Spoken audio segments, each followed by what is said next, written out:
विश्व प्रसिद्ध सूफी संत ख्वाजा मोइनुद्दीन हसन चिश्ती के उर्स के मौके पर अजमेर में शनिवार शाम वो नजारा देखने को मिला जिसकी किसी ने कल्पना भी नहीं की थी। धर्म स्थल, भीड़, सुरक्षा, वीआईपी मूवमेंट, सब कुछ चल रहा था। तभी अचानक एक स्टॉप ने राजस्थान की राजनीति में तूफान खड़ा कर दिया। पुलिस ने काफिले में शामिल पूर्व शिक्षा राज्य मंत्री और कांग्रेस नेत्री नसीम अख्तर की गाड़ी रोक दी और फिर जो कुछ हुआ उसने माहौल गरमा दिया। कार रोकी गई तो पूर्व मंत्री भड़क गई और समर्थकों के साथ सीधा सड़क पर धरने पर बैठ गई। आवाज गूंजी कि एक महिला जनप्रतिनिधि का ये अपमान आखिर क्यों। मीडिया कैमरे ऑन हो गए, भीड़ जमा होने लगी और देखते ही देखते अजमेर की सड़क सियासत का अखाड़ा बन गई। तभी कांग्रेस प्रदेशाध्यक्ष गोविंद सिंह डोटासरा का एंट्री सीन शुरू होता है।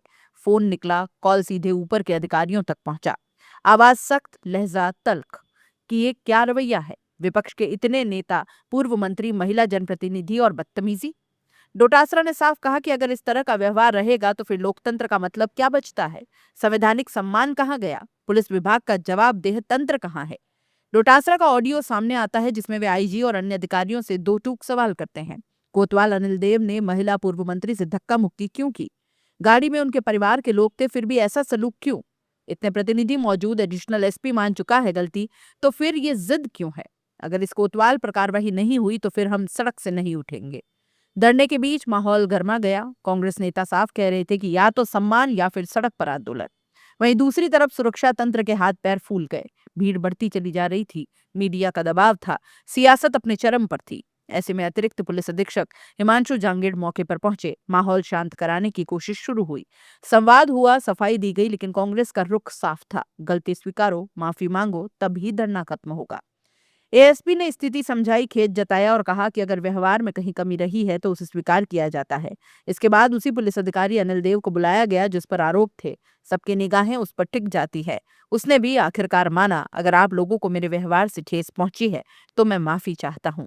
यही वो पल था जिसने पूरे गतिरोध को खत्म कर दिया। गोविंद डोटासरा बोल रहा था डीजी से। नमस्ते। हम खड़गे साहब की चादर लेकर के हमारे इमरान साहब, गड्डी साहब, एमपी साहब आए थे, राष्ट्रीय अध्यक्ष संसद। मैं था, टीकाराम जूली जी और रफीक साहब थे, हमारे विकास चौधरी जी, एमएलए हामिद जी, हमारे जाकिर जी, अब सब लोग थे। हमारे जो एक्स मिनिस्टर हैं, उत्तर से विधायक रही हैं, नसीम अख्तर जी, इनके साथ में आपके एक कोतवाल है अनिल, जिसने बड़ी बदतमीजी की है। अभी हम आए तो इनके पूरे परिवार को गाड़ी में पकड़ पकड़ के ऐसे डालना, इनके महिलाओं की भी धक्का देना। और जब हम आए कि क्या बात होगी तो साहब जो करना है आपको। तो ये एडिशनल एसपी है हिमांशु, इनसे भी हमने बात की है। इन्होंने कहा साहब गलती हो गई। हमने आईजी साहब से भी बात की, आपका फ़ोन नहीं उठा, वो भी कह रहे मैं दिखवाता हूँ। लेकिन हमारा ये रिक्वेस्ट है, अगर इतने विपक्ष के और इतने जनप्रतिनिधियों के बावजूद एक महिला का इस तरह से अपमान है और वो कोतवाल अगर यहाँ रहता है तो फिर तो कोई मतलब नहीं है। क्या संविधान, क्या कानून, क्या विपक्ष, का सब कुछ खत्म हो जाएगा। तो उसमें बदतमीजी के साथ हमारे साथ भी इस तरीके से कहा कि जो करना है कर लो। तो ये हटना चाहिए, वरना तो हम सबको यहीं धरने पे बैठना पड़ेगा हमारी, क्योंकि ऐसे तो अपमान सह करके तो राजनीति नहीं कर सकते।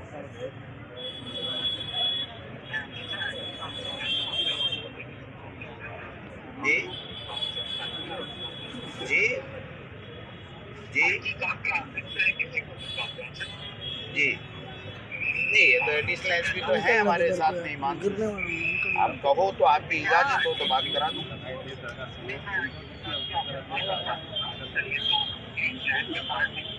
नहीं तो हमें हमें क्या करना चाहिए, धरने पे बैठना चाहिए या इसको?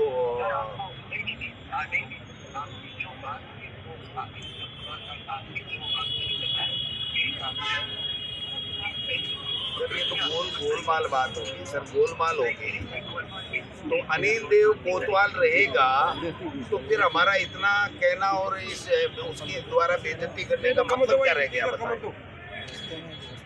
एक महिला एक्स मिनिस्टर के साथ में इतनी बदतमीजी कर रहा है और हम जब आए हमने इतना ही पूछा भाई क्या दिक्कत है, तो जो करना है सो कर लो। तो फिर तो कोई मतलब नहीं है ना डीजीपी साहब।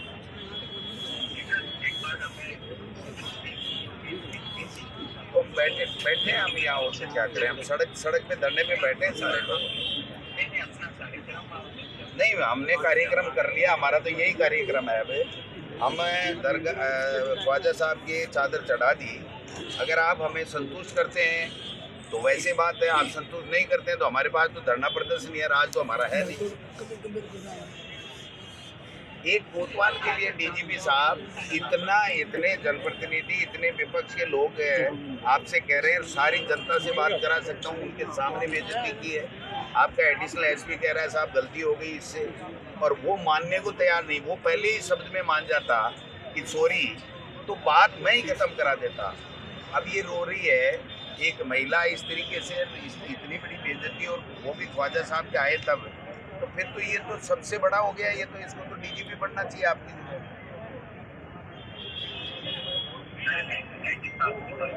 अब बात करके मुझे बताओ सर, हम यहीं खड़े हैं, बैठे हैं सड़क पे ही बैठे हैं।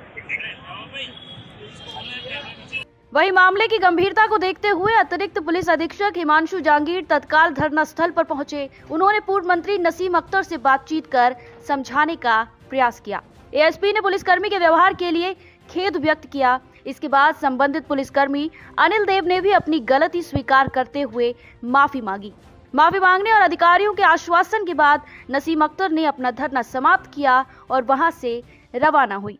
मेरे व्यवहार से या मेरे अधीनस्थ किसी को नहीं हुई है आपसे, आप अपनी गलती मान के और इनसे एक्सक्यूज करें। मैडम तो हमारी बहन की समान है, कोई दिक्कत नहीं। अगर मेरे से कोई गलती हुई है, आपको लगा है, आपको बुरा लगा है, तो मैं माफी चाहता हूँ। आप तो मैंने बात को लीड कर रहे थे, मैंने तो कभी सोचा आप लोकल हो। मेरा दर्द इसलिए मैंने इंसाफ को भी अध्यक्ष जी जो कहेंगे उस बात में आइंदा से कोई बिल्कुल गलत मैंने इंसाफ नसीम अख्तर का दर्द था, अपमान का सवाल था, और जब पुलिसकर्मी ने सार्वजनिक रूप से गलती स्वीकार की तो उन्होंने भी सियासी परिपक्वता दिखाई। धरना खत्म हुआ, नारे थमे, भीड़ छटी और काफिला आगे बढ़ गया। लेकिन कहानी यहीं खत्म नहीं होती। ये घटना सिर्फ एक सड़क विवाद नहीं थी, ये पावर बनाम पुलिस, जनप्रतिनिधि बनाम सिस्टम और सम्मान बनाम अहम का सवाल बन गई। विपक्ष का साफ संदेश था, अगर सत्ता में नहीं है तो क्या, सत्ता बदलती रहती है, लेकिन जनप्रतिनिधि का सम्मान स्थायी होना चाहिए। दूसरी ओर पुलिस के लिए ये बड़ा सबक बन गया कि संवेदनशील धार्मिक आयोजनों में जरा सी चूक कितना बड़ा राजनीतिक मुद्दा बन सकती है। अंत में राहत की बात यह रही कि मामला बेकाबू नहीं हुआ, सड़क युद्ध संवाद से समाप्त हुआ, टकराव माफी पर खत्म हुआ। लेकिन इस घटना ने राजस्थान की राजनीति में कई सवाल टांग दिए। क्या पुलिस का व्यवहार वाकई हद पार कर गया था? क्या विपक्षी नेताओं को रोकना सिर्फ सुरक्षा प्रोटोकॉल था या फिर संवेदनशीलता की कमी? और सबसे बड़ा सवाल, क्या आने वाले दिनों में ऐसे टकराव बढ़ेंगे या घटना सिस्टम के लिए चेतावनी बनकर रह जाएगी? फिलहाल इतना तय है कि अजमेर की सड़क पर यह घटा सियासी ड्रामा सिर्फ एक घटना नहीं, एक संदेश था। जनप्रतिनिधि का अपमान नहीं चलेगा और पुलिस का अहंकार बर्दाश्त नहीं किया जाएगा।